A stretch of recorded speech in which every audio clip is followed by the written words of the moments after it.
e outros mais aqui, né? E a gente fazia um trabalho bem gostoso, era bem divertido.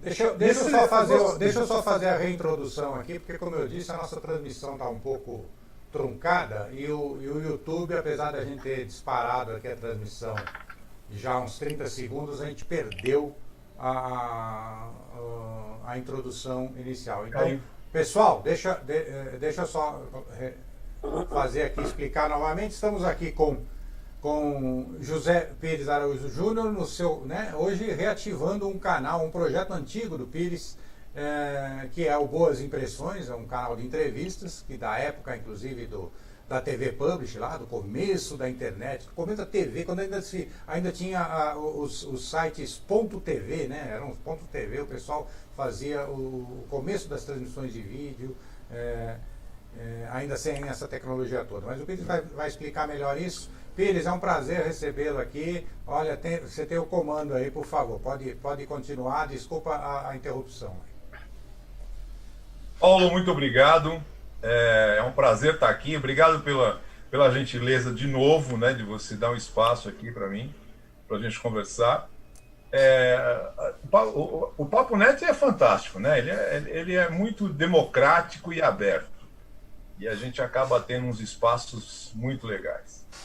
E voltar com boas impressões é um negócio muito bom, muito gostoso, né? E trazendo aqui, tá com vocês três aqui é muito legal. Apresenta então, rapidamente aí. Eu acho que ninguém do mundo gráfico conhece esses dois aí. Apresenta eles rapidamente, por favor. Eu vou pedir para eles se apresentarem, né? Nós estamos aqui com os convidados. Além do Paulo e eu, está aqui o Robson Xavier e o João Leodoni. Que agora eu vou pedir para eles se apresentarem antes de eu começar a colocar em pauta aqui a discussão de hoje, para a gente começar efetivamente. Mas a apresentação de vocês. João, você primeiro, o Robson depois. Ok, boa noite a todos. Obrigado, Paulo, aí pela plataforma. Pires pelo convite. Robson aí pela sua sempre generosa participação em tudo que a gente te convoca aí também. Para aqueles que não me conhecem aí no segmento gráfico, eu acho que eu sou mais novinho aí de todos. Eu tenho 12 anos de mercado. Começou a falar de idade. Pronto. Não falei de idade, Paulo. Falei para não convidar ele. Falei sempre de mercado, hein? Eu tinha aceitado a sugestão. Pode continuar, João, pode continuar. O Pires me alertou contra isso, mas eu preciso falar. Eu sou o júnior no time aí. Tenho só 12 anos de segmento aí. Ele mente muito. Tenho 12 anos de mercado gráfico. Fui gerente de uma gráfica de embalagens por 5 anos. Depois outra gráfica offset, mas aí era mais ligada à sublimação, e isso me encaminhou pro que eu toco hoje, que é uma empresa de prestação de serviço no segmento de sublimação de grandes formatos. Conheci o professor Pires, o Robson, nesse meio aí, por sugestão do Robson, fui encaminhado ao Senai numa época de grande dificuldade minha na gestão de gráfica, apesar de ter um conhecimento em gestão, mas não gráfica especificamente. Eu tinha 4 meses na gráfica, na parte de vendas, e o Robson visitava a nossa gráfica com regularidade lá, tentando vender umas impressoras para nós. Aí me indicou Senai para fazer o curso de gestão, para que eu aprimorasse meu conhecimento em gráfica, e começou o nosso relacionamento aí. Depois tive aula com o Pires em todo o período, e tive a grande sorte de também ter sido orientado pelo Pires, que me salvou no meu TCC, que ele não iria passar lá inicialmente, porque na verdade é engraçado. O meu TCC, o produto dele era uma metodologia de trabalho, né? Não era nada, o pessoal estava acostumado lá e foi recusado. O Pires abraçou a ideia. Foi isso também que abriu o caminho para um outro projeto bem importante nosso aí, que foi lá o projeto de Boas Impressões em Angola. Então é isso, eu sou o mais novo do time, estou honrado de ter sido convidado pelo Pires para esse projeto agora aqui, e passo a bola agora para o Robson, que eu até economizei meu tempo, como eu tenho pouco currículo na área, que o Robson, pelo menos uns 40 minutos aí, tente compactar o seu currículo. Eu vou ser bem sincero, rapaz. O Robson parece bem mais novo que você, hein, cara? Você é bem mais novo. Hein? Não, mas, Paulo, seguinte, eu tenho pouco tempo de gráfica. Ah, tá. É isso aí. Então tá, vamos agora colocar. Tá explicado. Vamos deixar o Robson fazer a apresentação, a gente volta daqui a pouco, né? Vamos aí. No próximo bloco a gente volta. Agora vocês podem ir. Cadê eu aqui? Pode falar, vai lá. Tô falando, não tá saindo aí? Tá saindo, pode falar. Opa, então tá. Tô no ar, que legal. Você tá em close, vai lá. Olha, não faça isso com as pessoas, Paulo.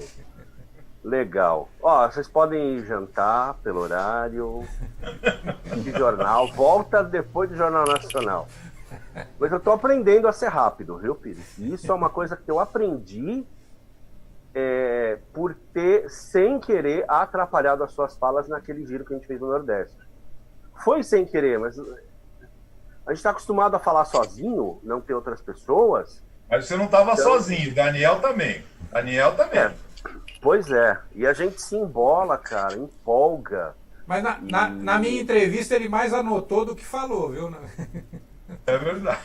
Este é um hábito que eu sempre tive, Paulo. Quando eu estou em reuniões, eu anoto. Mas agora, ultimamente, eu tenho notado, eu tenho percebido que as conversas com as pessoas me trazem insights muito legais. Legal. Então eu já anoto para depois ruminar aquilo e refletir a respeito, pesquisar, que é muito bom.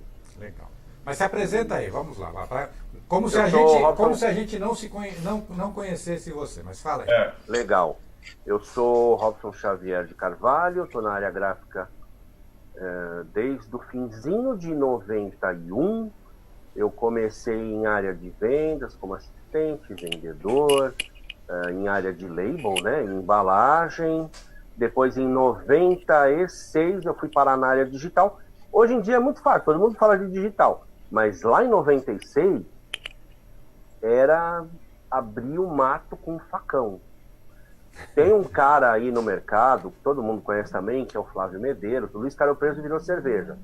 Mas o Flávio Medeiros continua na nossa área. Virou cerveja, é bom. Virou cerveja. Ué, não tem o engenheiro, não tinha o engenheiro que virou suco? Isso. Nós temos o gráfico que virou cerveja. E muitas vezes, conversando com o Flávio Medeiros, a gente se olhava assim, dava risada. Assim. É irônico, não é deboche, mas é engraçado quando a gente vê as pessoas falarem das dificuldades do mercado da impressão digital. A gente, quando tá junto, a gente se olha assim, dá aquela risadinha e fala: os caras não têm ideia o que é abrir a mata no facão, né? A gente foi pioneiro mesmo, né? Lá em 96 até 2000, aí eu pulei para uma agência, fiquei trabalhando na produção gráfica até 2003, quando eu realmente vim para a área técnica. Aí eu fui para BTG, fui estudar Senai, fui me formar na faculdade, e desde então o trabalho é todo em área técnica. Sim. Então, todos esses anos, de 2004 para cá, que são 16 anos, é só área técnica, né? Passei em venda técnica de insumo, de máquina offset, de máquina digital, de software principalmente. Hoje eu tenho a Core Processo, que é uma revenda de software para a área gráfica. 70% dos produtos são para a área gráfica, 30% para outras áreas.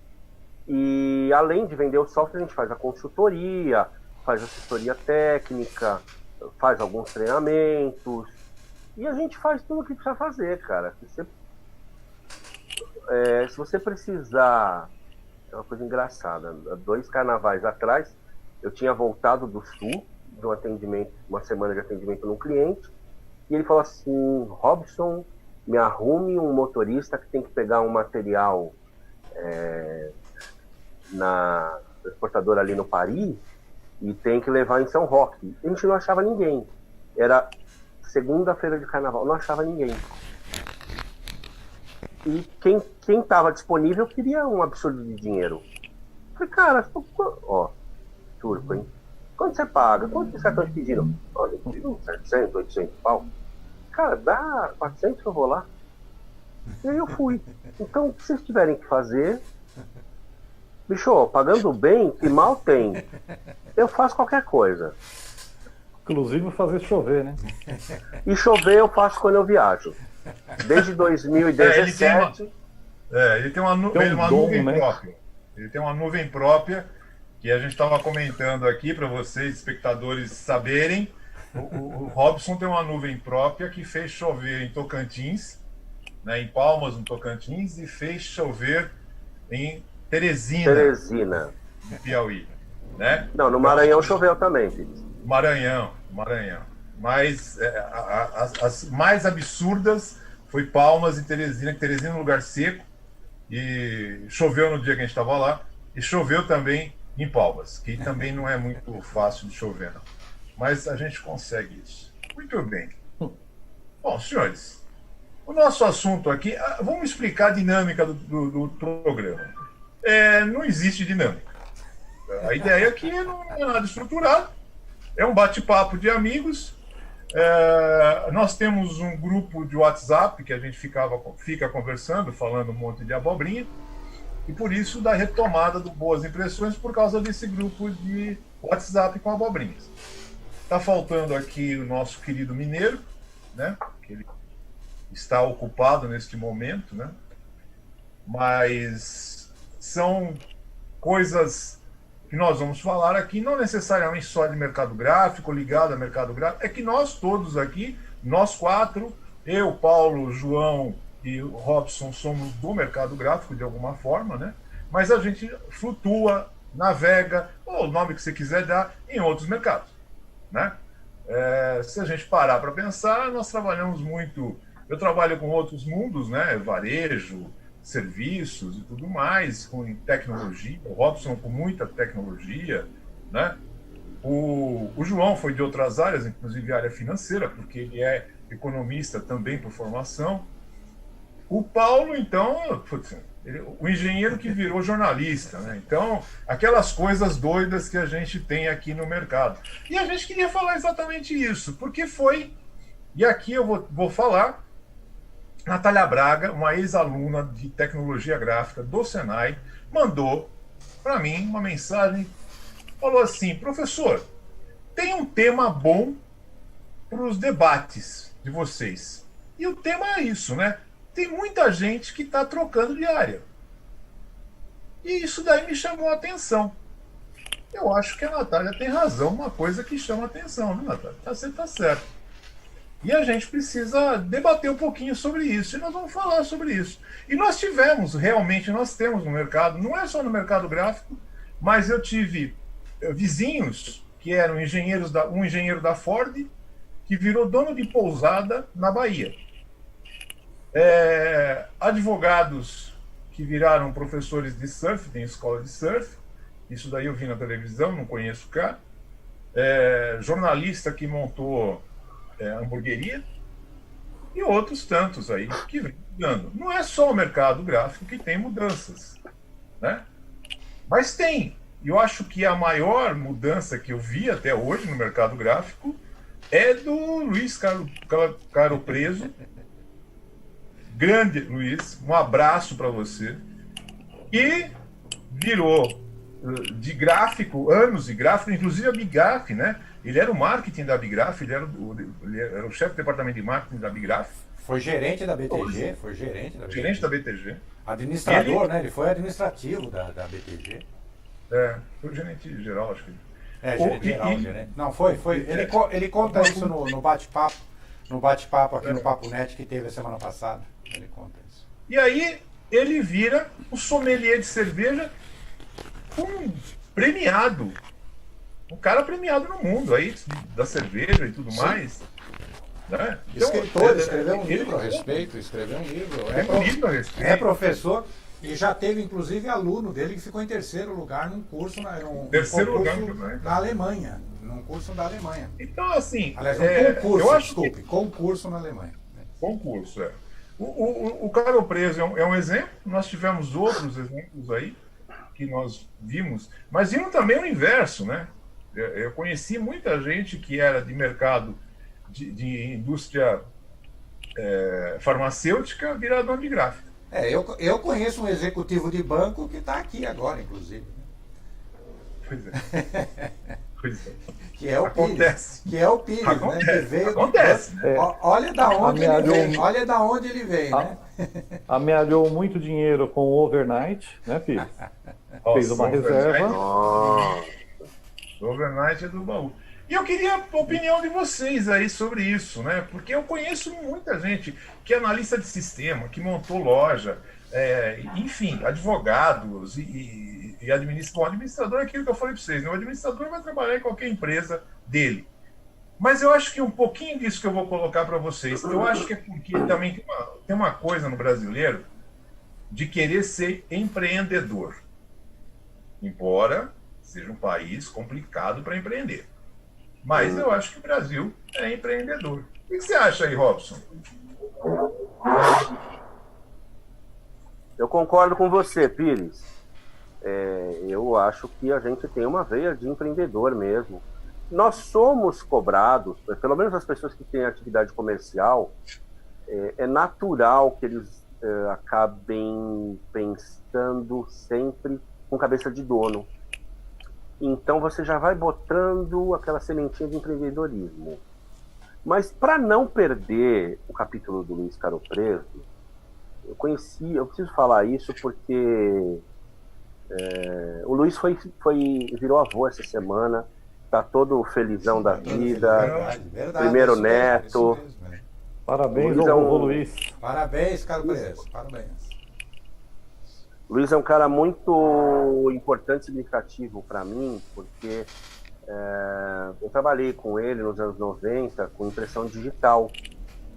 E é curioso, o Luiz tem uma capacidade singular como um cara comercial de negócio. E ele tem uma capacidade de vender valor agregado, de agregar valor nas coisas que ele faz, que eu nunca vi em outro cara. E eu tenho, hoje em dia, todo mundo segue pessoas que são referências na área. Existe um cara que é uma referência na área comercial hoje, está em todas as redes sociais, famoso, o Ricardo Jordão. Eu sigo o Ricardo, gosto das coisas que ele fala, mas, sinceramente, tem uns 70% das coisas que o Ricardo diz e fala que a gente aprendia trabalhando com o Caro Preso, lá em 96, 97... até o ano 2000. Então, ele é uma referência, né? Embora não esteja nessa atividade, para mim foi a maior referência de área de negócios, no sentido de atendimento, de agregar valor. Há mais de 20 anos atrás, o Luiz era aquele cara que ele foi um dos primeiros consultores de digital, né? Ele tinha as soluções digitais, isso nessa época que você está falando aí.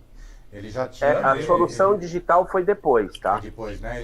Mas ele já trabalhava com digital nessa época que você está falando. Ele já trabalhava, como você está falando, ele já trabalhava com digital, era ele. Sim, a gente aprendeu. Né? Ele era um visionário, ele estava enxergando o que ia acontecer ainda. Sim, eles montaram a Action, acho que em 95. Eu cheguei lá em 96, eu não sabia nada do digital. A gente teve que aprender na raça, se desenvolver na raça. Nós negociávamos grandes contratos. Coisas assim, realmente grandes, porque naquela época só quem comprava impressão digital eram grandes corporações. Tem empresa que não existe mais, né? Procwork hoje foi absorvida, sei lá por quem, pela SAP, não sei. Tem um monte, SAP era cliente nosso, que é o maior, cara, de sistema de gestão. Oracle, a gente trabalhava para os grandes. Então, grandes laboratórios. E, cara, o Luiz era uma referência. Eu não sei quando foi a última vez que eu falei isso para ele, mas eu penso que o mundo comercial perdeu um baita talento quando o Luiz migrou para o marketing. O marketing ganhou.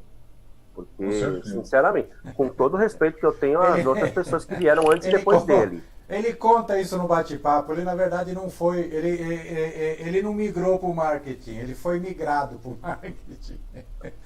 Pois é. Ele falou, chegaram, eu não assisti. chegaram lá na BTG para ele falar, olha, a partir de hoje você vai pro marketing. Pronto.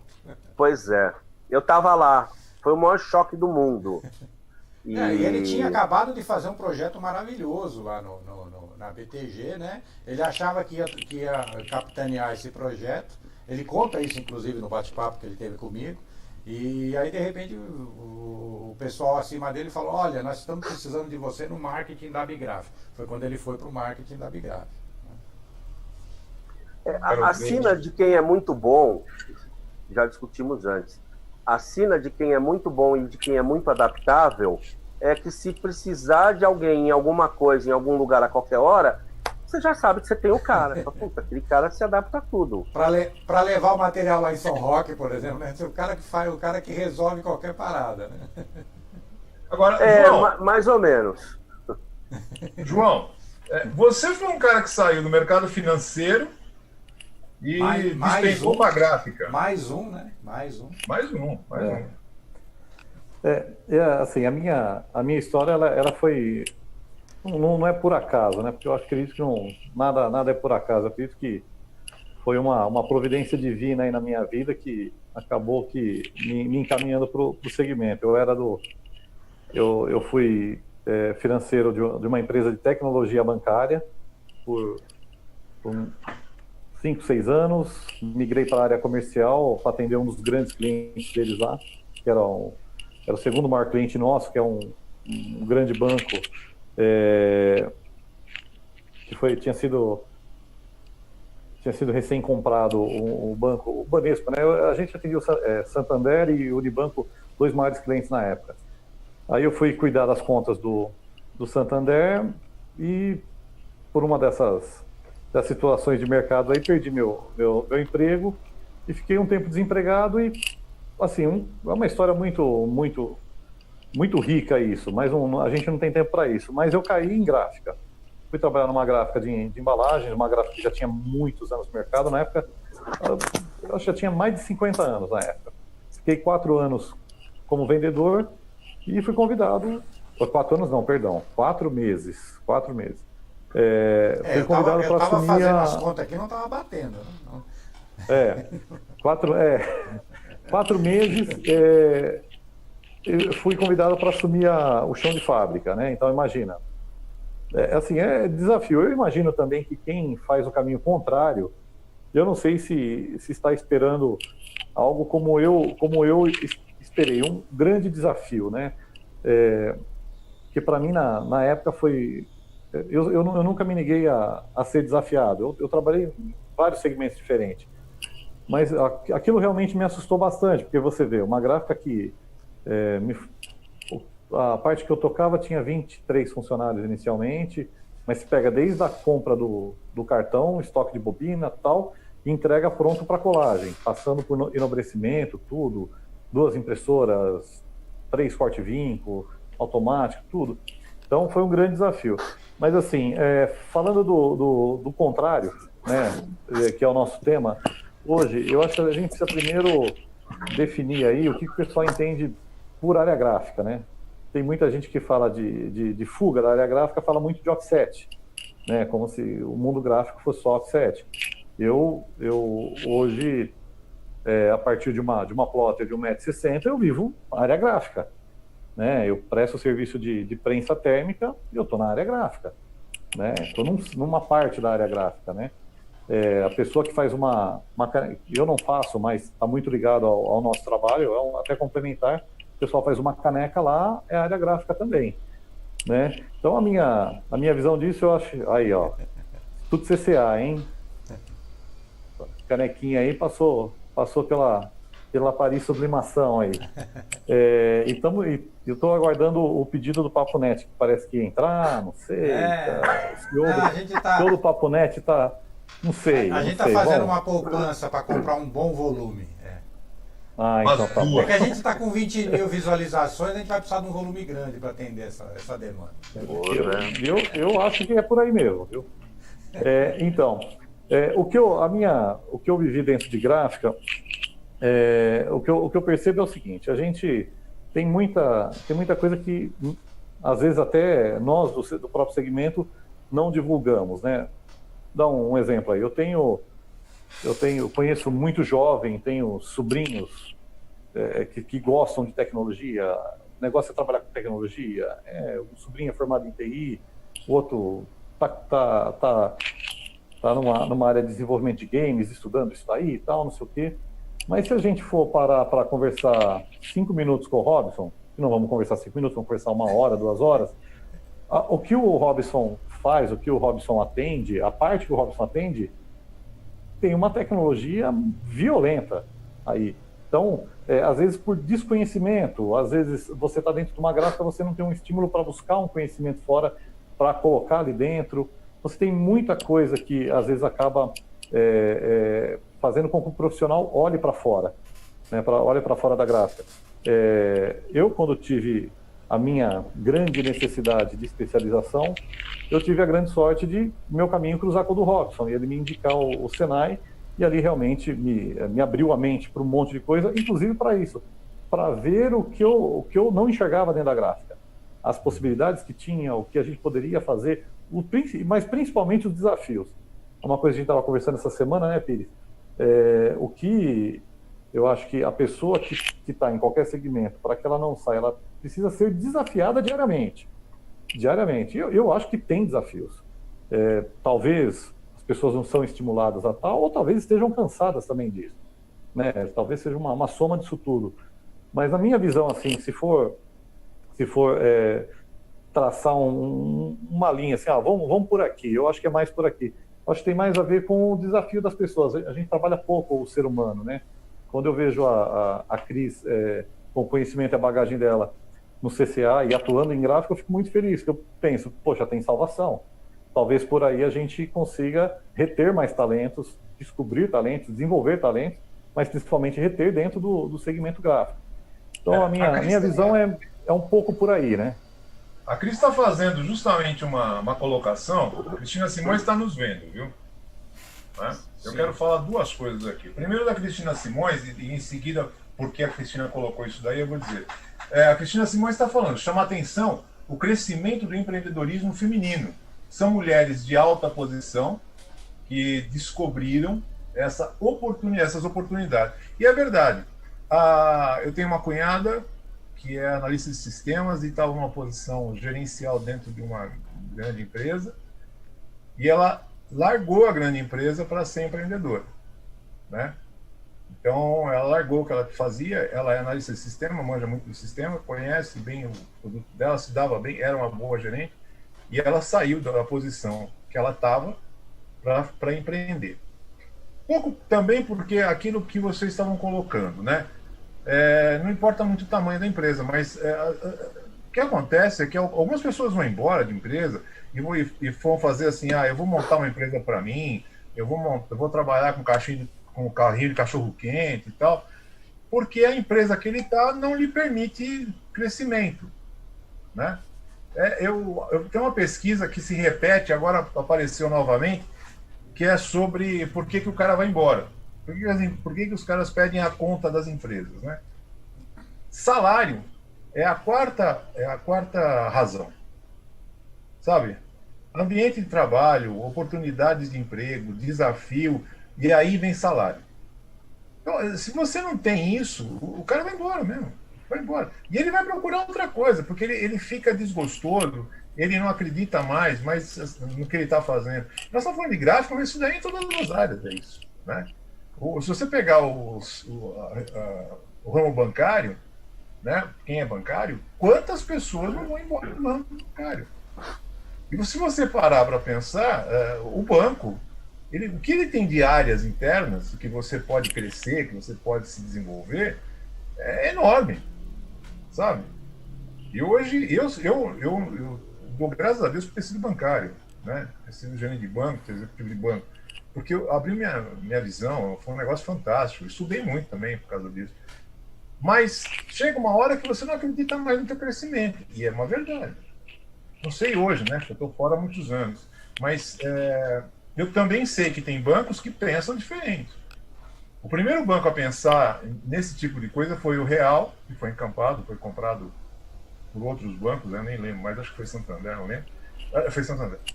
E que ele tinha todo um desenvolvimento pessoal e as pessoas gostavam, eles se sentiam assim, putz, eu trabalho no real, é um negócio bacana, é um negócio legal.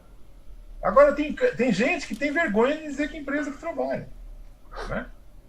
Eu tive amigos na época que eu era diretor de gráfica, que trabalharam na editora Abril, e eles tinham, não eram mais funcionário da Abril, né? O gerente de produção, ele tinha sido da Abril, trabalhou na Abril, se aposentou na Abril, e foi trabalhar com a gente. E ele tinha orgulho de dizer, não, eu trabalhei na Abril, né?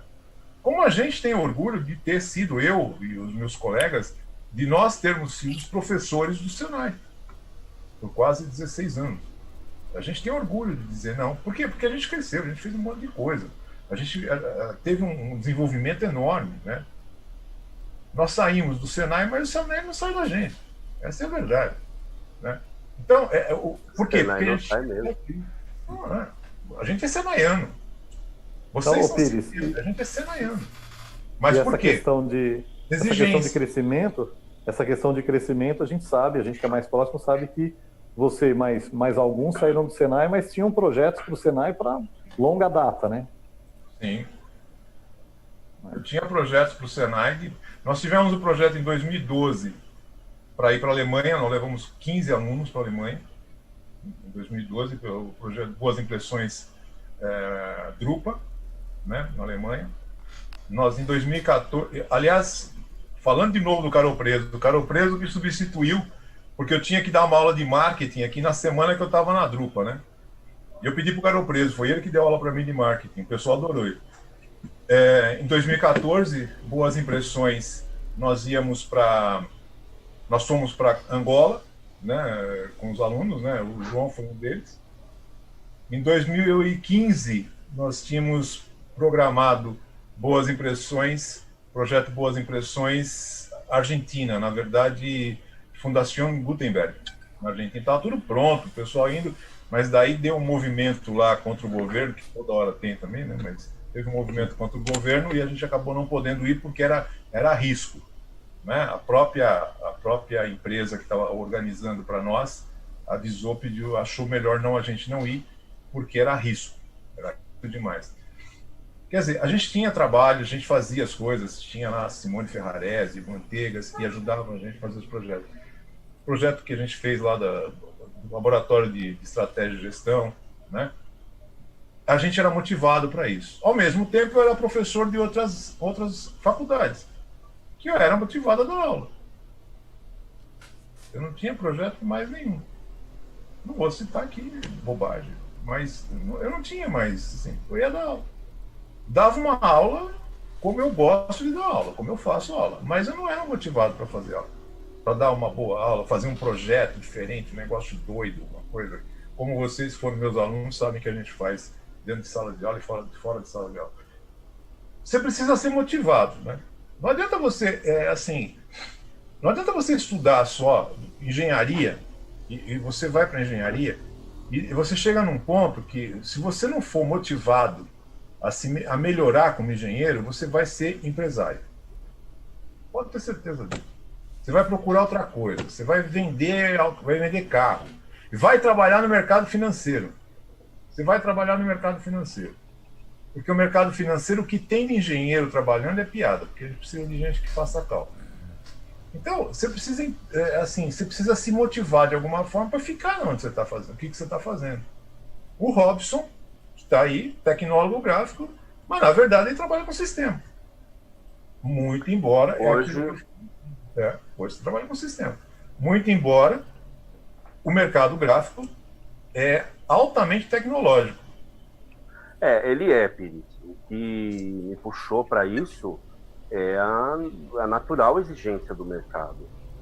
Eu acho que é um privilégio e uma sorte ter atendido certas gráficas que hoje são grandes, mas não usa. Ela tem uma série de problemas, a gente já mapeou, já mostrou como resolver. Ele vem...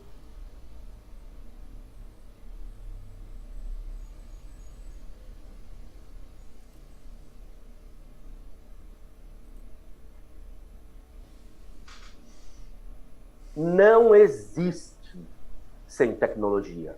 Não existe. Não vai existir. Tudo é tecnologia. Ó, nosso telefone é tecnologia. Nós estamos falando por um telefone. Eu estou no telefone. Vocês eu não sei. Pô, puta tecnologia. Como é que você vai imprimir para... E por falar em tecnologia, tivemos uma interrupção na transmissão aqui. Justamente A na tecnologia acaba de se revoltar, ela não quis ser citada, ela tem direito de resposta aqui, ela travou tudo. Você vai ter que repetir essa última parte da sua fala aí, Robson, por favor. Robson, pega leve com a tecnologia para que ela não se revolte novamente, por favor. Não, eu amo tecnologia, eu vivo dela. Nós estamos falando agora baseado numa tecnologia nova, certo? Que nos permite aqui, cada um no seu lugar.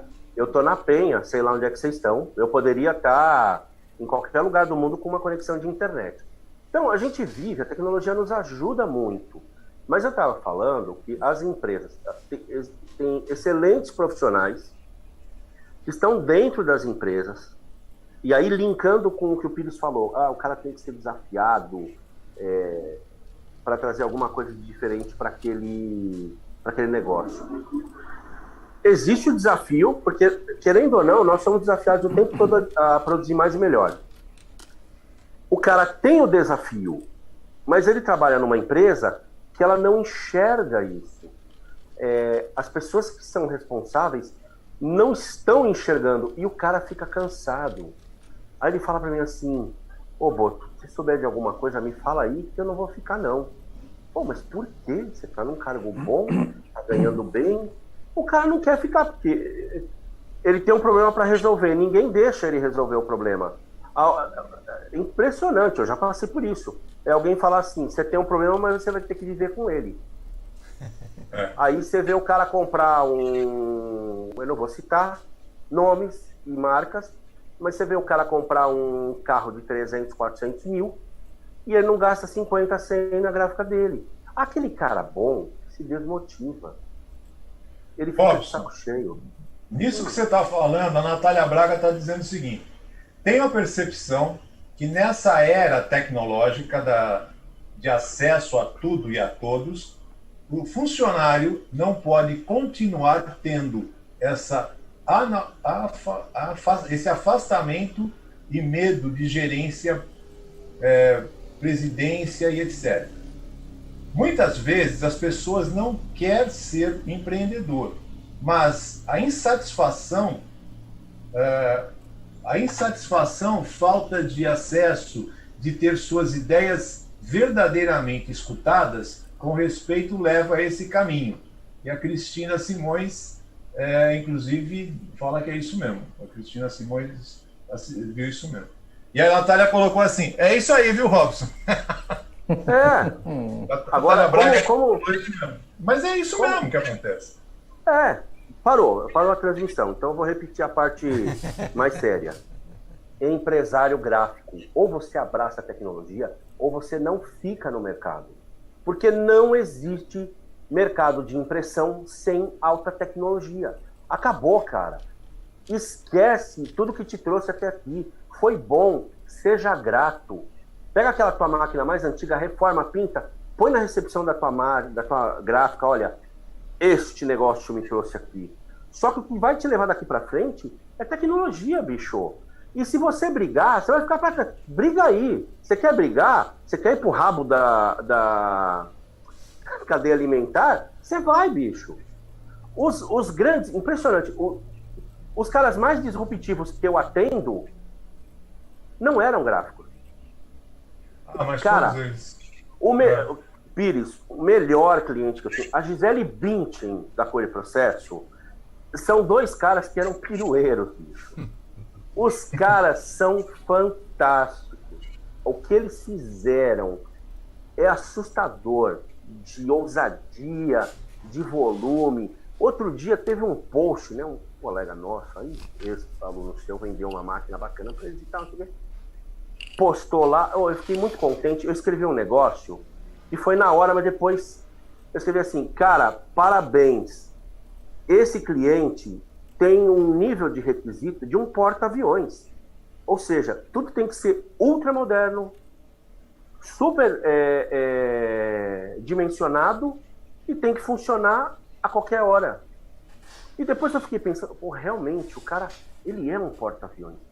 E ele fez isso baseado em tecnologia. Coincidentemente, ao mesmo tempo, eu atendi a um concorrente dele, que estava no mercado, aliás, um cara que estava no mercado antes deles. E o cara tinha um baita ciúme. Ele falava assim, você aprende as dificuldades aqui e leva para os caras lá, né? Não, não era. A gente aprendeu tudo com o requisito dele. E ele tem um cara, eu falo que tem... não tem 10 caras no Brasil como gestor de produção que nem esse rapaz. Ele não teve a chance de estudar no Senai, até porque ele tem um horário maluco, né? Ele começa 10 da manhã, vai até 10 da noite. Ele não consegue estudar mesmo, não tem onde fazer uma faculdade. Mas é um dos 10, dos top 10 que eu conheço, dos que eu me relaciono, porque é um cara altamente comprometido, ele é desafiado o tempo todo, ele aceita o desafio, ele vai para trás. Cara, se eu tivesse que ir numa guerra, esse é um cara que ia querer junto comigo. Porque aí, é um cara firme na missão. Mas aí é o teu negócio, né? É o que você está falando, são pessoas. O João tem uma experiência bem legal com isso de pessoas, de gerir pessoas e ter resultado, né, João? Eu estava acompanhando o que o Robson está falando, assim, eu vejo muitas coisas juntas, né? Primeiro, se a gente for analisar, vamos analisar Brasil, né? Mundo gráfico no Brasil, podemos falar que ele é algo novo, né? Algo por volta de 100 anos, mais ou menos. Vocês que acompanharam o nascimento, como eu sou mais novo aqui, vocês que acompanharam o nascimento das gráficas no Brasil podem comprovar isso, né? Pronto, mas, lá vem ele de novo. Não, assim, vamos dizer que não é algo milenar, né? Então, a gente aprende todo dia com isso. De um lado, você tem muita tecnologia vindo e atropelando aqueles... Foi Dom João que trouxe a primeira gráfica aqui para o Brasil. Então, a primeira gráfica oficial. Oficial, gráfica oficial. Então você tem a tecnologia extremamente necessária atropelando os pintadores de papel, né? Eu indiquei um cliente para o Robson, a qual eu me arrependo até hoje disso, onde ele tinha um problema que ele chegou a levar no laboratório de estratégia lá do Senai, quando acho que eu estava lá nos dois primeiros semestres. Ele levou no primeiro, ele não aceitou a solução que foi dada e voltou no segundo, ficou insistindo. E o problema dele era crônico de pré-impressão. Então ele necessita da tecnologia, ele pegou a tecnologia, mas aí a equipe do Robson esbarrou na pessoa, não nele, mas na pessoa dele. Então eu vejo assim, você tem a tecnologia necessária vindo, a gente precisa se preparar. Mas ao mesmo tempo, você do tempo atrás, né? Há quanto tempo o Maslow falou da pirâmide de saciedade lá você olhar para a pessoa, você olha para a pessoa e tenta entender o momento de cada um. Essa pessoa que fez que cuidou de embarcar o serviço que o Robson levou lá tão necessário para aquela gráfica, ele estava num momento de não sei do que, né, Robson? Um momento de nada. Então, assim, a empresa precisa, o funcionário não deixa, é esse o termo, ele não deixa, talvez para se proteger, mas também porque a empresa não dá o estímulo para o funcionário. Então, assim, eu acho que falta isso. Parece que a tecnologia está como é que eu vou dizer, parece que está acuando essas gráficas, né? Acuando isso. E nisso, o funcionário, o colaborador, ele começa a ficar sufocado mesmo. Tem os maus, mas tem os bons também que querem crescer, mas não vê o estímulo da empresa nisso, né? A empresa não olha para eles não desenvolve, né? Só para citar, não é marketing, nada, é só citar o trabalho que foi feito. O trabalho que foi feito nessa gráfica que o Robson me conheceu lá, o resultado foi o seguinte, em termos de pessoal, ela tinha um X de produção, um X de faturamento, e com 23 funcionários, e a gente conseguiu melhorar em quase 30% esse resultado de volume, com 19 funcionários, né? E com a mesma equipe. Isso que é o interessante, com a mesma equipe. Quem saiu é quem queria sair, um ou outro. Então, assim, você olha para... Peguei aquela equipe totalmente cansada, aquela equipe pesada, tal. E aí você começa a tratar e tentar entender o momento de cada um, o que cada um quer. Então, eu acho que falta esse olhar. E isso mata o funcionário, isso tudo, a tecnologia chegando, a falta de olhar dos gestores para o funcionário acaba sufocando tanto as pessoas que trabalham quanto o próprio negócio. Isso que a gente vê aí, de vez em quando a gente vê aí gráficas grandes, pequenas, médias, fechando e aí você ouve na Rádio Peão aí, falta de gestão, tinha funcionário bom, tinha... É um pouco de tudo. É um pouco de tudo. Então, isso tanto sufoca o negócio, quanto sufoca bons profissionais. E esses bons profissionais que querem ser desafiados, ele abre a janela dele e o desafio está aí. Seja para ser... Hoje, apesar de que a gente sabe que é muito difícil você ser empreendedor, mas é mais fácil hoje. Hoje a gente está... É mais fácil você ser um microempreendedor individual, né? O governo deu uma facilitada para todo mundo aí. Não é o ideal, mas é mais fácil. Então, a pessoa às vezes tem um dinheiro, faz um acordo lá e vai embora, né? Eu acho que falta isso daí. Dá condição, mas olha para o indivíduo. Eu sempre penso nisso. Dá condição, dá tecnologia, mas olha para o indivíduo.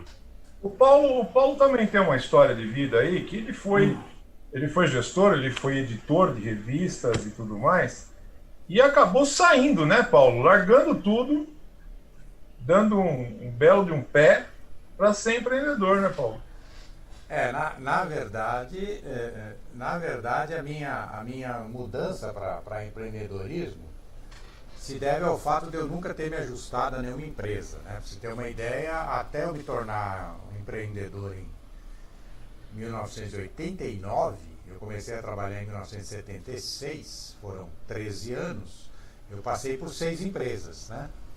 Se o Robson leva a chuva onde ele vai, eu fecho empresas, né? Nenhuma das empresas que eu trabalhei existe, né? Na verdade existe, a única que sobreviveu foi a Valita, né? E olha que não são pequenas empresas, eu estou falando... Cada um com seu karma, né, Paulo? Eu estou falando de Prológica, eu estou falando de Olivetti, eu estou falando de Sharp Componentes, eu estou falando de Elebra Computadores, e eu estou falando de Relevo Araújo, né?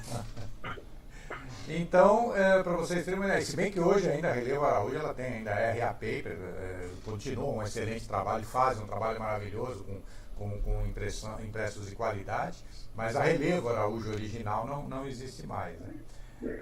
Então, eu fechei muita empresa por onde eu passei, né? Felizmente, ninguém pode provar isso, porque na verdade elas fecharam bem depois do ter passado. Mas a Valita saiu de São Paulo, foi para o interior de Minas, se não me engano. E a Sharp, eu não tenho notícias, eu acho que ela fechou o parque industrial dela na Amazônia. Mas o que me incomodava nessas empresas que eu trabalhei era isso que o Pires falou, era a questão do crescimento. Eu batia no teto lá. E eu comecei o meu trabalho, eu sempre falo isso, quando eu explico aí o meu currículo, quando alguém me pergunta de onde eu venho, né?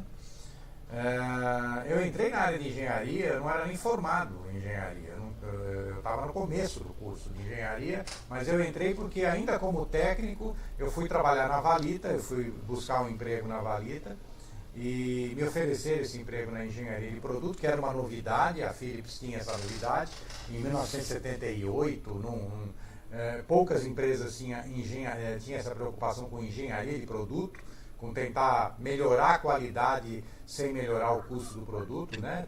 Tentar melhorar a qualidade do produto trabalhando nos processos, nos materiais e tudo mais. E aí eu fui trabalhar na Valita, me ofereceram esse trabalho, gostei muito disso, e aí a Sharp me tirou da Valita porque tinham poucas empresas que tinham pessoal treinado em engenharia de produto, e a Sharp estava fazendo uma coisa ainda mais ousada, que era a engenharia avançada. Ou seja, não era nem pegar um produto que está em linha de produção e tentar melhorar ele. Era pegar um produto conceito e tentar lançar esse produto, né? Fazer o anteprojeto desse produto, inclusive um plano de negócios para esse produto. E eu comecei a trabalhar com plano de negócios nessa época, né? E essa afinidade com plano de negócio, de estabelecer metas, de estruturar o quanto vai faturar, o quanto isso significa para a empresa, quais as dificuldades tecnológicas para se produzir, todos esses detalhes me encantaram. E a partir daí, até hoje, o que eu faço, onde quer que eu trabalhe, até na própria Nova Era, é criar produtos novos, é criar projetos novos, né? E aí eu fui trabalhar, me apaixonei lá na Sharp, ainda na Sharp, me apaixonei pela área de traduzir os manuais da Sharp, que eu acabei, como eu trabalhava nos anteprojetos, eu também estava envolvido em como viabilizar, fazer a tradução dos manuais para o português. E aí eu me envolvi com esse processo gráfico para saber como é que isso funcionava. Não tinha ninguém com capacidade de traduzir o material lá na nossa equipe. Aí eu falei, eu mesmo vou começar a traduzir. E comecei a traduzir para o português. O meu chefe, por sorte, ele também tinha uma empresa de curso por correspondência na época, né? O embrião do que hoje é o EAD, ele tinha um curso por correspondência. E como ele viu o meu texto, quando ele viu o meu texto, ele falou, olha, você não quer escrever um curso de eletrônica digital? Vai ser o primeiro curso, estava começando em eletrônica digital, vai ser o primeiro curso de eletrônica digital, você escreve esse curso para mim. Aí eu fiz o curso para ele. Me apaixonei por essa área de redação, de cuidar de livros, de cuidar de tradução, o texto bem escrito e tudo mais. E foi quando a Prológica começou a fazer o seu primeiro computador pessoal e precisava de alguém para fazer o manual desse computador. E aí eu entrei na área editorial. Foi acidentalmente entrei nessa área editorial pelas oportunidades que eu fui tendo. Mas em toda empresa eu batia no teto e aí esse lance de eu fazer projetos e ter que apresentar para alguém e essa pessoa falar, não, isso tá bom, isso não tá. Muitas vezes eu apresentei projeto e o chefe falou, isso daqui tá uma porcaria, isso daqui não vai pegar. Aí 6 meses depois ele aparecia com o projeto debaixo do braço, reescrito, ele falava assim, olha que boa ideia eu tive. Isso me incomodava muito, Eu tive em 3 oportunidades pelo menos, eu tive chefes que fizeram isso. E aí, em 89, surgiu a oportunidade, eu estava na Elebra ainda, não, na Prológica, eu estava na Prológica ainda, surgiu a oportunidade de eu fazer um evento de informática, né, nas artes gráficas. Eu era uma das poucas pessoas que conhecia essa parte digital, né, de informatização das artes gráficas, editoração eletrônica, que se chamava na época, e eu dava palestras sobre isso para uma empresa de eventos. Aí eles me pediram um projeto de um evento. E eu dei a sorte, pelos contatos que eu tinha, com o Mário Carramilo, né, o saudoso Mário Carramilo, que foi o meu guru na área gráfica, ele me ensinou muito do que eu sei na área gráfica, de produção. O Mário Carramilo me colocou em contato com ninguém menos que o Luiz Carlos Burti. Né? Tem até a entrevista minha com o Luiz Carlos Burti aqui no Papo Net, a gente conversando sobre aqueles tempos. E o Burti me recebeu em pé, na antessala dele. Eu nem entrei na sala do Burti na primeira reunião que nós tivemos. Eu entreguei um projeto feito em impressora matricial. Olha que coisa, né? O cara que quer fazer editoração eletrônica entrega um projeto para o Burti impresso em matriz de agulha, né? Em impressora de agulha. Faltou usar um formulário contínuo zebrado, verde e branco, né? Que era daquela época. Faltou fazer isso. Aí entreguei para o Burti, ele olhou o projeto e falou, não, tranquilo. Chamou um assessor dele ali na sala, ele nem entrou, ele resolveu isso em 30 segundos. E falou, olha, dá o que esse cara precisa aqui, vamos patrocinar esse evento para ele. E, putz, eu fiquei, né? E foi aí que eu tive que montar a minha empresa para fazer esse evento, que foi o Infograph, em 1990. E, sinceramente, a partir daí, fazendo o projeto e sendo empresário, né? Se bem que foi um empresário de idas e vindas, nunca enchi a mala de dinheiro, nunca consolidei nada muito grande, mas o prazer de poder fazer projetos, de poder decidir sobre as coisas que eu faço, de poder tomar o meu norte, e principalmente, eu preciso falar isso aqui ao vivo, em cores aqui, ter uma família que me apoia, mesmo nesses fracassos que vieram de vários projetos que começaram e pararam e voltaram, né? ter uma família que aposta no seu sonho, que te dá o suporte, né? A base, o alicerce, para você continuar sonhando e tentando realizar, foi o que me colocou como empresário, como empreendedor nesses 30 anos aí. E eu trabalhei, então, ainda mais um tempo como editor. Eu prestei muito serviço na área editorial ainda no começo da Nova Era, ao mesmo tempo que eu fazia livros, ao mesmo tempo que eu fazia eventos, eu também fazia livros, também fazia manuais, fazia traduções, fazia uma série de coisas. Mas isso que me encantou para o empreendedorismo, né? A gente poder decidir o que ia fazer, eu podia decidir. Né? Eu também ia atrás de pegar serviço, disso, daquilo, por pelo menos 2 vezes nesses 30 anos eu voltei para a CLT. Ô Paulo, permite interromper um minutinho? Eu vou precisar me ausentar 2 segundos do vídeo, tá? Eu tô aqui com vocês, 2 segundinhos, tá? Tá bom. Mas eu tô aqui. Não, você não precisa nem desligar o vídeo. Você não precisa nem desligar o vídeo, pode deixar ele ligado. Tá. Você sabe, 2 segundos. Que é isso mesmo que a gente enxerga que está colocando. Paulo, a conversa aqui da... Pires, eu vou interromper o vídeo porque eu quero continuar ouvindo, tá? É coisa rápida. Tá bom. Assim, porque o que a Natália está conversando aqui, inclusive com a Cristina está falando também, não dá mais para a gente, a geração de hoje, e nós também, não dá mais para a gente viver com aquele conceito de pirâmide de empresa, né? Você tem que responder para o seu encarregado vai para o gerente para o outro gerente, depois para o diretor e tal, e você não consegue ter essa mobilidade de fazer as coisas, né? Você tem empresas hoje multinacionais que elas tomam decisões mais rápidas do que uma empresa com 10 funcionários. Porque o que acontece? Hoje eles usam uma metodologia matricial e não mais aquela pirâmide enorme que você sai lá de baixo pedindo a bênção para todo mundo para ver se você pode falar com Deus lá, né? Hoje não, hoje é matricial. Johnson & Johnson é o modelo. Você tem lá, você é o gerente de produto, você vai direto no financeiro, você vai direto no logística, você resolve as coisas. Porque não pode ter mais esse negócio de você ficar subindo pirâmide e que o cara fica, atrapalhando a sua vida em vez de você dar resultado para a empresa, né? E isso em todos os níveis, né? Em todos os níveis. Às vezes eu escuto um cara falar assim, mas eu sou pequeno, eu não consigo porque eu sou pequeno. Você não consegue porque você é extremamente burocrático, você é uma pessoa que não deixa ninguém andar, né? Eu tenho clientes que ele é extremamente concentrador, né? Ele concentra tudo, tem que ser tudo passar pela mão dele, né? Tudo ali. Ele não consegue. E ele mesmo falar para mim, né? Esses clientes é mais de um e não é só de mercado gráfico, que tudo tem que passar pela mão deles, do dono ali, entendeu?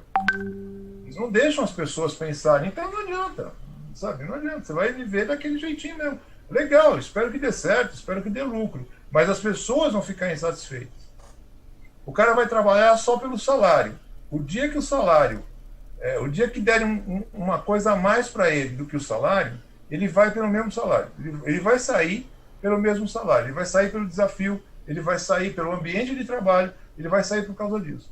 Ele vai sair porque ele entende opções fora, né?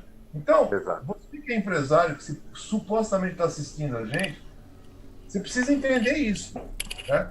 Você quer ter um povo, você quer ter um cara junto com você ali, entenda que existe gente que pensa, né? Essas pessoas pensam. Nós tivemos um problema, um negócio assim, muito legal no Senai, onde teve um rapaz que fez faculdade, fez pós-graduação e foi fazer. Rosiel Bianchini, inclusive, dava um curso de Greenbelt, né? Dava um curso de Greenbelt lá no Rosiel. E aí o cara, falando, ele era sempre um cara questionador dentro da empresa e tudo mais, trabalhar. Aí o cara falou, vai fazer o Greenbelt lá, vai fazer o Greenbelt. E ele foi fazer. Você imagina um cara que conhece pra caramba que ele trabalhava. Faculdade, pós-graduação, no Senai, inclusive, nas duas.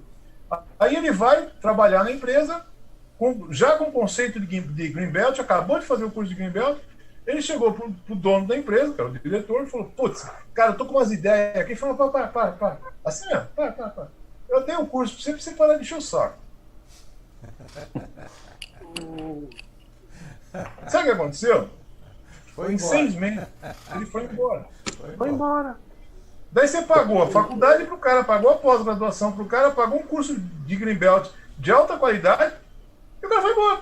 Ah. Pô, daí o cara, eu lembro de escutar isso nas associações. A pergunta que não quer calar, mas ele parou de encher o saco do cara, né? O cara conseguiu. Parou, né? Ele parou. Ele conseguiu o objetivo dele, que era que o cara parasse de encher o saco dele. Pires, mas assim, juntando o que você falou, esse perfil desse chefe, desse diretor, com o Paulo percebeu aí também na trajetória dele, e juntando com alguma coisa que a gente conversou essa semana, eu, você e o Robson, eu vou falar a minha impressão. Me parece que isso é uma característica da grande maioria dos gestores gráficos. Gestores, assim que eu falo... Não, você vai me desculpar, mas será que é gestor, de uma maneira geral? Não, porque a gente tem empresas que ainda têm uma mentalidade de década de 80, década de 70, cara. Sim. Sabe? Infelizmente, tem muito gestor com essa mentalidade. E as empresas hoje, eu digo isso sempre, né? Sempre falei isso. A empresa ela não fecha, ela não fale por falta de vendas. Ela fale por falta de administração. Porque se ela não souber para onde ela vai... Acho que a gente tem gestor que ainda está com a filosofia de 1887, cara, antes da abolição. Antes da abolição. Né? Eu me lembro quando eu dava aula na FMU, eu tinha uma coordenadora de curso, uma coordenadora geral. Eu era coordenador de um dos cursos e eu respondia para ela. E ela me dizia, ela me falou que ela foi numa empresa que, pô, o banheiro do cara era horrível. O banheiro dos funcionários do cara era horrível. E arrumaram um banheiro bom para ela ir. Sim. Entendeu? Eu tenho uma história para contar, depois eu termino aí, Pires. Eu tenho uma história para contar da época da Sharp, que você ilustra bem isso que você está falando, mas continua. Então, o que eu estou falando é que tem gente que vive ainda na década de 70, sabe? Onde você tinha... eu lembro quando eu cheguei em banco, o cara que falava assim, não, puta, aquele cara lá é do planejamento estratégico, ele não pisava, ele flutuava, entendeu? Então, olha, mas aquele cara da análise de sistemas, não era, porque não tinha TI, né? Era analista de sistemas. Isso mesmo. Analista de sistemas, era outro cara assim. E eles não ouviam a gente. Em banco, eu tive alguns problemas, porque o cara não ouvia, em banco, eles mandavam um calhamaço de papel pra gente, assim. Isso é brincadeira, isso não é piada, não. Não é piada. O cara mandava um calhamaço de papel, assim, naqueles papelzinhos, daqueles 132 colunas zebrado, formulários contínuos, sem brincadeira. Chegava na agência, o administrador da agência, que era o gerente administrativo da agência, pegava 2 folhinhas de cima, eu pegava 2 folhinhas de baixo e o resto virava bloquinho. Porque eles nunca foram na agência perguntar se a gente usava aquelas informações. Porque eles se achavam, entendeu? Não, é verdade. A contabilidade eram 2 ou 3 folhinhas primeiras e a compensação eram as 2 últimas folhinhas. É isso. Ah, Pires, mas você estava lidando com deuses. Bloquinho. Dava para as meninas levar para os filhos fazer desenho, essas coisas. Então, por quê? Porque ninguém parou para pensar. As pessoas não paravam para pensar. Planejamento estratégico era um negócio que ninguém envolvia. Planejamento estratégico se fazia numa sala fechada com 2 pessoas. Não dava certo. Porque ninguém estava nem aí. Que se dane. E hoje, quando você fala planejamento estratégico, você tem que envolver pessoas, ele fala, mas que pessoas? Fala, da sua empresa. As pessoas da sua empresa. Se você não envolver as pessoas da sua empresa que vão fazer, que vão acontecer para chegar nas metas que você define, mas você não vai ouvir os caras. Mas eu acho que ainda nós temos ainda falando dessa mentalidade, que você citou aí no começo, a gente saiu, né? Inclusive eu fiz um pequeno postagem aí algum tempo atrás, eu não me lembro nem se foi no meu blog pessoal, ou se foi no Facebook, alguma coisa assim, falando exatamente dessa questão da mentalidade, né? A gente hoje, saiu, a economia saiu do proletariado, né? Do proletariado que impulsionou as revoluções industrial e a revolução do socialismo da esquerda lá de 140 anos atrás, para uma sociedade hoje que não é mais proletária, né? Uma sociedade colaborativa, né? As pessoas colaboram hoje, né? Então as pessoas elas gostam de ter protagonismo, elas gostam de participar, de dar ideias, de ter importância dentro daquele esquema. A questão que você disse aí, matricial, né? Das decisões matriciais, não tem mais essa hierarquia que era no proletariado, né? Que basicamente era definido assim, a pessoa não tinha instrução, todo mundo se vestia com a mesma roupa, com o mesmo macacão cinza, né? Ou azul, né? Ou azul escuro, que é para não mostrar a graxa, né? Que é para não mostrar a graxa. E trabalhava repetitivamente o dia inteiro sem questionar as ordens que recebia, né? E a gente não temos muito mais isso, não temos mais isso hoje. Hoje as pessoas, cada um na sua função, ele tem inteligência naquela função. Toda função hoje tem algum nível de inteligência.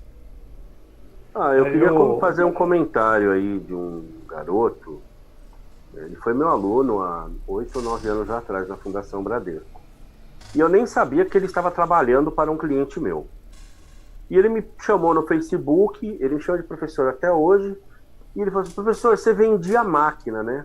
A empresa que eu trabalho está comprando uma máquina rotativa, uma máquina, digamos que a Ferrari das rotativas.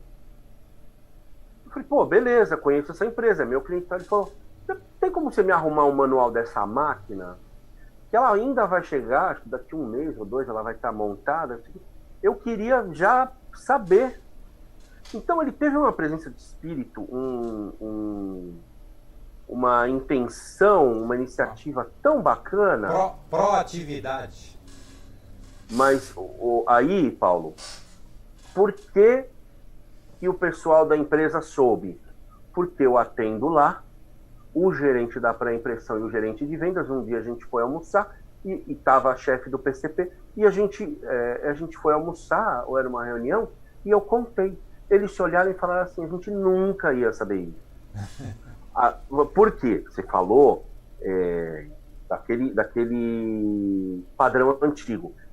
Em muitos ambientes produtivos, ainda reina parece que é uma máfia, cara. Pô, o cara não pode ser bom. O cara é um pouquinho melhor, ele tem um pouquinho mais de iniciativa. Agora eu vou usar palavras duras. Os acomodados não deixam o cara aparecer. Eles cortam as asas do cara. E se o cara aparecer e ele se projetar, vão dizer que ele é pelego, que ele é puxa-saco, que ele tá queimando o filme dos outros, então ele não pode fazer nada melhor. Pô, eu passava por isso. Eu teve uma empresa que eu trabalhei, foram só 3 anos. E eu trabalhava lá à noite, que era bico. Mas os outros caras que tinham a mesma função que eu, nem tomavam café comigo. Bicho, eu não tenho culpa. Eu conheço um monte de gente na área gráfica. O Reinaldo Espinosa, ele abria a gráfica dele e falava assim, traz quem você quiser. Nós vamos mostrar o fluxo inteiro de trabalho. E os outros caras... E os outros caras, eu levava os caras à noite para conhecer. Bicho, nós fomos visitar a Editora Abril. E foi numa quinta-feira, nunca entendi. Até o Fábio Manara, ele falava assim, Robson, eu não sei por que liberaram, porque quinta-feira não libera a visita técnica aqui. Bicho, nós somos 15 caras para ver Editora Abril, sei lá, em 2011, 2012, ver uma produção de Veja, aquilo ali pegava fogo.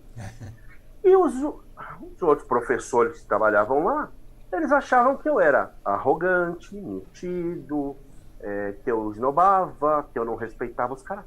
Não, velho, eu tenho o meu jeito, eu tenho as minhas aberturas. Vamos botar isso para trabalhar, e para trabalhar para todo mundo. Eu falava pros caras, vocês querem ir junto? Vou brincar lá com os amigos, com os alunos. Tá afim de ir? Quer trazer sua turma? Então, no ambiente de produção também fica. Então, esse caso, como aconteceu comigo e com esse garoto aí recentemente, muitas vezes você é um cara que tem iniciativa, tem capacidades e potenciais, mas não é nem teu chefe, nem teu patrão que estão te cortando. É aquela rapa toda que está do seu lado que não quer que você apareça, que é a galera que quer nivelar por baixo. É verdade. E aí danou-se. Pô. Ô Robson, mas aí eu acho que eu não sei se o que eu vou falar é em cima da minha experiência e de algumas coisas que eu acabei vendo, ouvindo relato muito no Senai também. Esse tipo de coisa acontece muito, que é o que sufoca o cara criativo, o cara proativo, aquele cara que pensa fora dessa caixinha aí desse pessoal, que são os verdadeiros pelegos, né? A gente tem também muita gráfica que, voltando a falar só do segmento gráfico, tem muita gráfica que ainda é uma administração familiar, né? Ainda está terceira geração, e isso foi sendo carregado. Então, às vezes, a pessoa tem como se fosse um capataz, né? O cara lá, e o dono mesmo não olha nada da gráfica. Ele não olha nada da gráfica. Ele delega e aí começa a criar pequenos feudos dentro da... Isso não só na gráfica. Nessa empresa de tecnologia bancária que eu trabalhava, tinha isso também. Quando o dono do negócio não olha e para ele vê resultado, está dando resultado lá, às vezes até um resultado fictício, né, que de repente ele vai ver a empresa dele tem que fechar, ele delega e vão embora, tem que entregar o serviço e ele não consegue estimular isso, né? Então, talvez essa estrutura familiar ainda atrapalha muito. Essa estrutura familiar ela acaba dando uma travada muito grande. E o que eu achei interessante, tem um case aí até que de uma pessoa que eu conheci lá, uma vez que o Pires foi fazer uma pequena cirurgia e me chamou para substituir ele lá na pós, uma aula eu acho que foi de EBITDA, né, Pires? Eu conheci o Armin Soares lá da Bolívia, boliviano ele, né? Boliviano. A gráfica do pai dele, ele estava vindo aqui se capacitar para fazer a transição. Poxa, que legal que o próprio pai delegou para o filho fazer a transição. Eu acho que até num desses dias aí, numa das lives, ele citou que os resultados são fantásticos lá, tá? Mas a gente não tem isso, então isso sufoca a estrutura, sufoca o funcionário, o colaborador, e ele vai embora. Não tem jeito. O camarada que é inquieto, que nem o Paulo, ele vai embora. O cara tem objetivo, ele vai embora, né? E o que esse pessoal que está no meio da estrutura aí não entende é o seguinte, é uma coisa que eu sempre falei, onde eu trabalhei, onde eu tive algum cargo de chefia ou de gestão. Vocês nunca vão me ver aqui sem ter alguém do meu lado. Porque eu preciso preparar sempre alguém, a equipe, para duas coisas. Ou para ser demitido, ou para ser promovido. Eu não posso, isso daqui não é meu, né? Eu estou fazendo parte disso momentaneamente. Eu estou como gestor. Eu não sou gestor daqui, eu estou como gestor daqui. Mas eu quero alçar outros voos. Se for para sentar na cadeira do dono, eu quero, Por que não? Então, eu preciso preparar isso. Então, para que isso aconteça, eu preciso olhar para o talento, olhar para as pessoas e trabalhar essas pessoas e fazer com que elas apareçam. Na verdade, eu vejo que um cargo de gestão, ele é mais um agente facilitador do que qualquer outra coisa. Ele é o que menos tem que aparecer, é o que menos tem que brigar, porque a equipe brilhando, ele está brigando, desde que haja reconhecimento. Então, dá para... O que eu percebi, o que eu vivi um pouco aí no segmento foi um pouco disso, né? Isso que o Robson falou, o pessoal travando os talentos indo embora, ou ficando lá por salário descontentes, e as empresas travando, né? Eu acho que esse assunto é extremamente relevante porque não trata só da fuga do talento, né? Fuga do funcionário de gráfico ou de qualquer outro segmento. Fala também, isso daí está ligado diretamente à saúde das empresas, né? Porque, poxa, por que não você reter um talento, né? Então, eu acho que tem isso aí também. A gente tem um resquício ainda dessa administração familiar, que ela é mais prejudicial do que qualquer outra coisa. Eu vejo como prejudicial. Senhores, o papo tá bom, mas mas o Paulo tem família, né? Ele tem filho, tem esposa, eu também, né? As pessoas também têm mais o que fazer na vida. Eu e o Robson não temos nada mais para fazer. Só vocês dois. Esposa eu não tenho. Então, não sei. Eu tenho esposa, e 2 gatos. Você tem Eu que ser avô. queria agradecer a todo mundo aqui. A gente teve vários comentários, Cristina aqui comentando ainda, Natália. Pires, Eduardo, deixa eu só fazer. Posso fazer uma colocação? Para que o pessoal, né? Não. Assim, me desculpa, mas eu medi aqui, foi 40% do tempo pro Robson e o restante dividido por nós. Então preciso falar um pouquinho também. Entendi. Tá. Numa Goa não, que você fez chover hoje em São Paulo, me atrapalhou lá, viu? Lá na loja. Então, você tá sem moral hoje. Assim, o pessoal não vai. O pessoal vai ver aqui, só para deixar bem claro. E diga-se de passagem, já alagou lá perto da Paris, lá perto. Hoje tá aqui sempre tem uns entraves aqui na região, né? Aqui é sempre um problema. Para quem não sabe o que a gente está falando, eu estou no Brás, né? A loja é no Brás, então aqui em volta é um problema. A Avenida do Estado hoje deu uma travada geral. E se chove pesado mais meia hora, daí a gente fica ilhado aqui. Ainda bem que eu moro aqui perto, então não preciso sair. Mas a gente fica ilhado realmente, de verdade. O pessoal aqui, nossos bate-papos, não vão ver. Eu espero que seja só bate-papo e a gente não vá projetar planilha, projetar PowerPoint, deixar uma coisa mais bate-papo mesmo. Eu gosto disso, mas não para esse programa. Poxa. Eu não vou poder mostrar minhas planilhas aqui, pô, sacanagem. Não, senhor. Sacanagem. Mas PowerPoint, né? Saco. O Robson tinha preparado um PowerPoint com 90 páginas para ser bem sucinto, assim.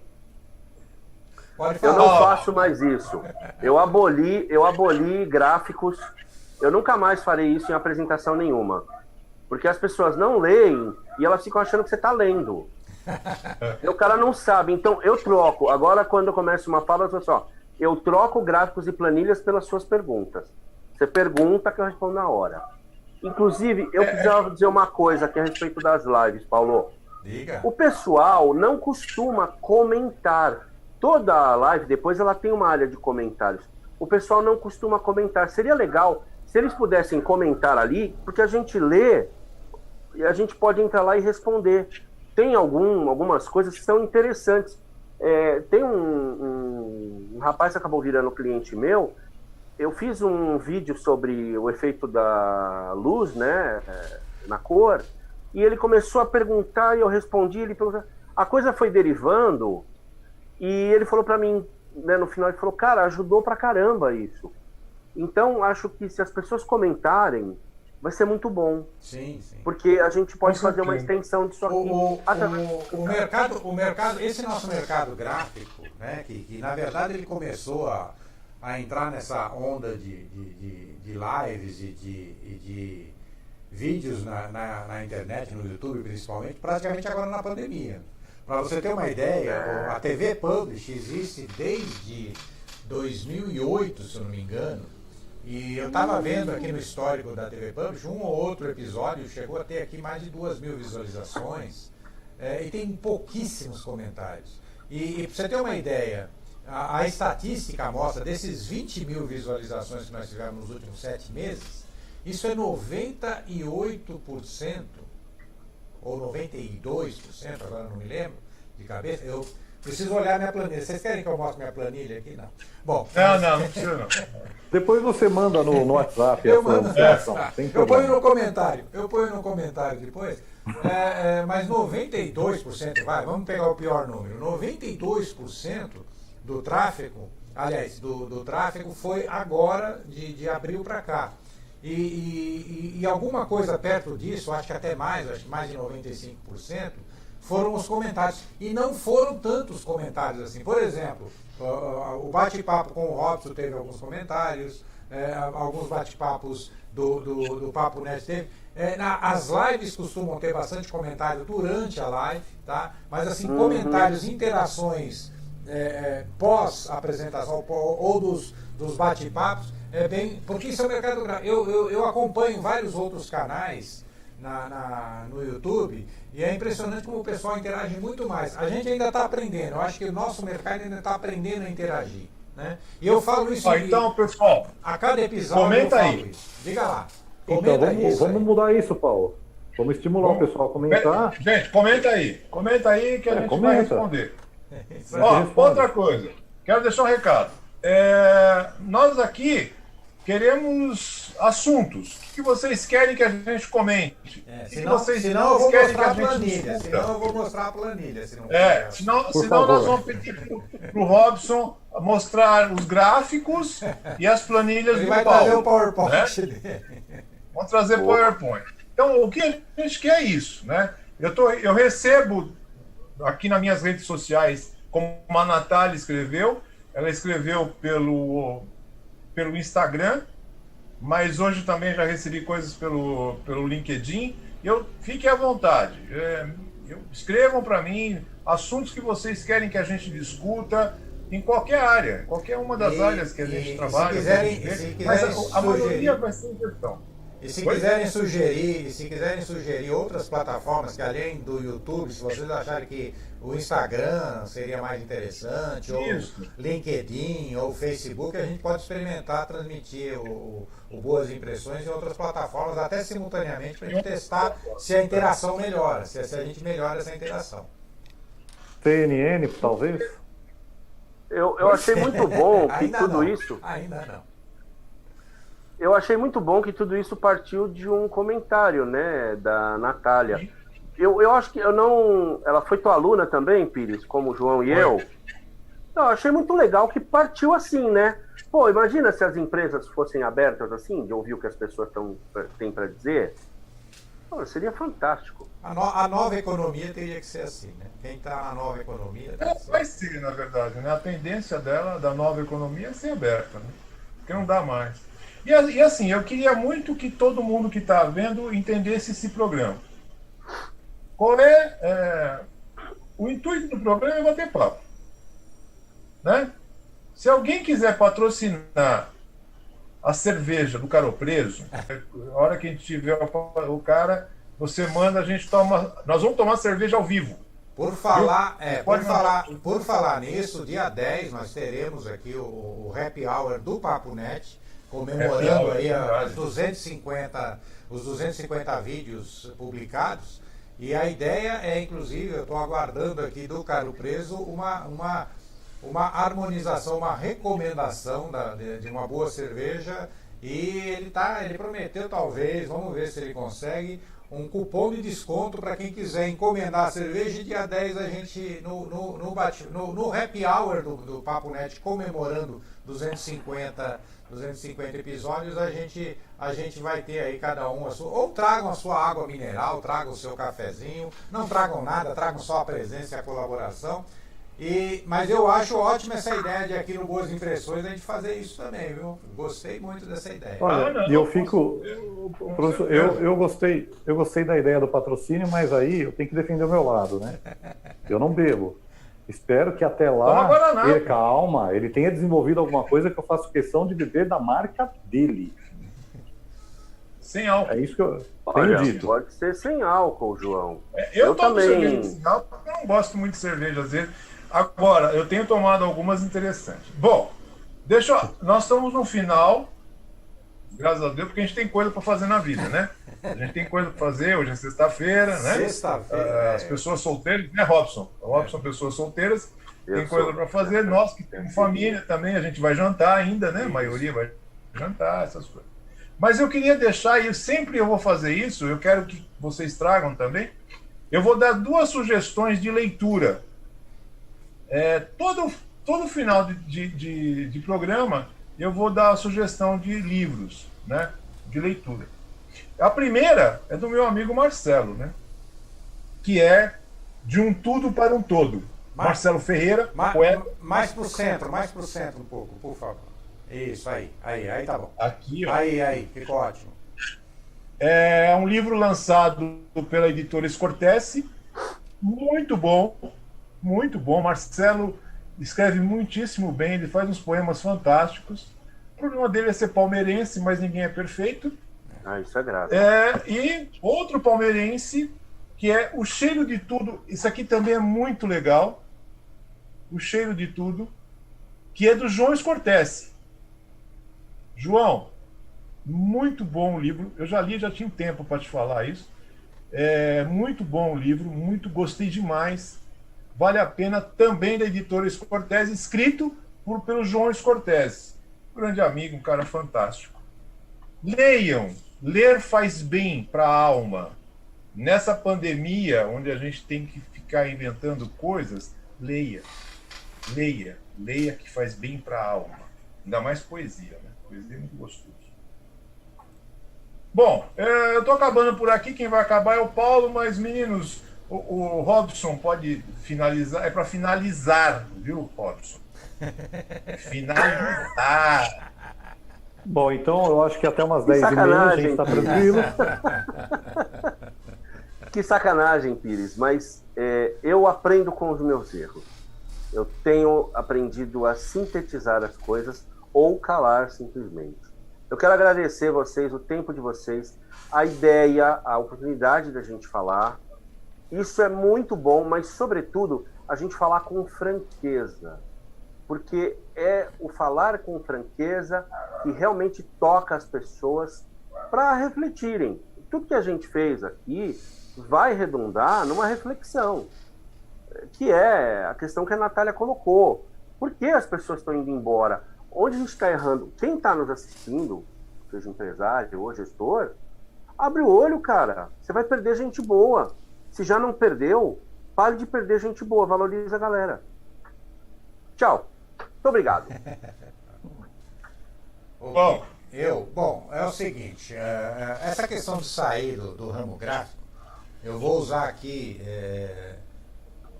a lição que eu tomei em duas entrevistas que eu fiz essa semana que passou. Na verdade eu fiz há mais de um mês atrás, mas só publicamos agora, que é do Nazaré Darakjian, que é o gráfico que virou sommelier de tequila e dono de uma cadeia de restaurantes mexicanos, Los Bigodes de Frida, aqui em São Paulo, lá em Moema, e também em Araraquara. Para quem estiver por aí, procure ali em Araraquara, tem o Los Bigodes de Frida, a filial. E o Nazaré, ele disse que ele está agora no ramo de gastronomia. Ele saiu do ramo gráfico, mas a tinta não saiu do sangue ainda, né? Porque ele diz que quando a gente aprende qual é a cor do sangue, a gente não sai mais, o ramo gráfico não sai mais da gente. E uma coisa parecida, o Caro Preso também falou na entrevista dele, de que ele ainda tem tinta no sangue, ainda pensa muito como gráfico, ele ainda pensa muito com muito carinho. Então você fica sempre ligado, né? Sempre ligado ao mercado em que você trabalhou, a um mercado onde você cresceu. E isso é interessante, a gente pensar nisso, né? É um mercado meio viral, né? A gente gosta de estar trabalhando nessa indústria que distribui conhecimento, que distribui informação, que interfere na vida das pessoas, né? Como o próprio Pires aí sugerindo livros, né? Falando dos livros, né? E a gente trabalha não só nos livros, mas na comunicação em geral, na comunicação impressa em geral, na comunicação visual, na sinalização, no envelopamento, ou seja, tudo que comunica passa no meio gráfico, né? Eu me lembro que há uns 10 ou 20 anos atrás se falava muito no fim do impresso, né? Se falava muito no paperless, né? Se falava muito de que o papel ia acabar, de que tal. E é engraçado que a impressão hoje ela se espalhou, não é que ela deixou de existir ou foi substituída pelo meio digital, né? Eu costumo brincar que a gente está imprimindo até a orelha agora, né? Então a gente está imprimindo, a impressão ela está tomando conta, as tecnologias de impressão estão tomando conta de praticamente todas as áreas da atuação humana, né? Da indústria, da eletrônica, e da comunicação, como sempre foi, né? Apesar de ter outros meios de comunicação eletrônicos, né? Tem os meios eletrônicos, mas até quando você recebe uma informação no meio eletrônica, você só acredita nela se tiver um correspondente impresso daquela informação, né? Ou seja, eles falam, olha, para não acreditar em fake news, você veja se alguém publicou isso, se alguém falou isso, se alguém realmente confirmou essa informação. E onde é que você vai confirmar essa informação? No meio impresso, né? Para fazer um trocadilho muito conhecido, com uma frase muito conhecida pelos brasileiros, né? Vale o que está impresso, né? Vale o que está impresso. Pessoal, adorei aqui. Pires, é você que fecha, não sou eu não, né? Eu acho que o fechamento é seu. Não, é o João. É o João? Depois eu fecho, mas o João tem que falar então, ainda. Falta falar o João. João, é você então, por favor. Falta o João falar. Colocou o Robson para falar antes de mim, eu fiquei quieto. Não, mas ele tinha brincadeiras à parte, ele já tinha eu reconheço o esforço do Robson, viu? Tenho acompanhado ele nas feiras aí e tal. Parabéns, Robson, você evoluiu bastante. Mas sem perder a essência e sem perder o conteúdo, isso que é mais importante. Eu queria agradecer nesse primeiro bate-papo nosso, agradecer ao Pires pelo convite, pela oportunidade e por ser com quem é, né? A gente tem, como o Pires falou, a gente tem esse grupo de WhatsApp e a gente fala de tudo e eu uso muito os dois como meus consultores para assuntos de gráfica e diversos assuntos, né? Então, estou muito, muito feliz aí pela oportunidade. E como o Robson falou, espero que parece algo despretensioso, assim, um bate-papo e tal, mas a gente quer essa... É que nem quando você está na hora do almoço, está num happy hour, né, depois de um dia de trabalho, trocando ideia, a gente quer mais ou menos isso daí, onde a linguagem seja fácil, onde todos entendam, mas que principalmente tenha conteúdo, né? E por mais que a gente não consiga fechar um assunto, o importante é dar start na mente das pessoas, né? E a partir daí você criar soluções, né? Sejam elas internas, sejam elas em grupo, de forma corporativa. Então, estou muito feliz, agradeço ao Paulo aí pela plataforma mais uma vez, pela brilhante participação também. E estamos aí esperando o segundo episódio. Mandem temas. Gente, muito obrigado. A nossa pretensão aqui nesse canal não temos pretensão. A gente quer conversar. A gente quer bater papo. A gente já faz isso, né, entre amigos aqui. E a gente quer bater papo, porque é a ideia das boas impressões, a gente trazer boas coisas, trazer boas ideias, né? A gente quer isso, a gente quer trazer boas ideias. A gente fala de mercado gráfico, mas a gente vai falar de outras coisas também. E esperamos ter deixado boas impressões. E esperamos deixar boas impressões. É isso mesmo, Paulo, bem negócio. Muito obrigado a todos vocês que ficaram com a gente até aqui, nos aturar, né? E nós vamos voltar. Uma hora e meia, né? Uma hora e meia, né? Parece que foi rápido. Falei que era demais, uma hora, né? Falei que era uma hora. Penitência, hein? Convido o Robson da próxima vez. E aí, daqui a uns 15 dias, nós voltamos. A mesma bate-hora, 19 horas, aqui no mesmo lugar, no Papo Net. Boas impressões. Até lá. Boa noite, gente. Desta vez, Final vez também no canal do próprio Pires, tá? Que ele vai boas divulgar, impressões. ele vai divulgar oportunamente aí pra gente e talvez até no Instagram dele. Vamos fazer força pra isso. Também. Boa ideia, Instagram é legal. Tá bom? Boa noite. Boa noite.